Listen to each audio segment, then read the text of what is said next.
मित्रांनो, आता आपण मंदिराच्या बाहेरच्या बाजूला आहे. बाहेरच्या बाजूला तुम्ही बघू शकता माझ्या पाठीमागे मावळ्यांची प्रतिकृती आहे, हत्तीची प्रतिकृती आहे, घोड्यांची प्रतिकृती आणि ही जी उंच असा हा पूर्ण भिंत आणि तटबंदीचं पूर्ण एक प्रतिकृती तुम्हाला दिसते. तर असं इथे आल्यावर वाटतं की तुम्ही कुठल्या तरी गडकिल्ल्यावरती फिरता आणि तुम्ही या शिवसृष्टीची जी जाणीव तुम्हाला होते इथे आल्यावरती, तीच एवढी मोठी गोष्ट आहे. आता आपण आतमध्ये जाणार आहे.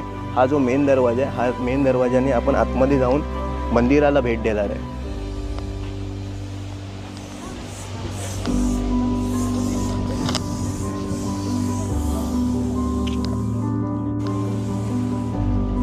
मित्रांनो, आता आपण आतमधच्या बाजूला आलो आहे. मंदिराच्या आतमधच्या बाजूला आल्यावरती तुम्ही पूर्ण बाजूला शिवसृष्टी बघू शकता आणि हा जो भव्य दरवाजा जो बनवलेला आहे तो आतून पण तुम्ही पाहिल्यावरती एवढा मस्त दिसतो आणि त्याची जाणीव होऊन जाते की शिवकालीन जो इतिहास आहे तो इथे आल्यावरती तुम्हाला लगेच तुमच्या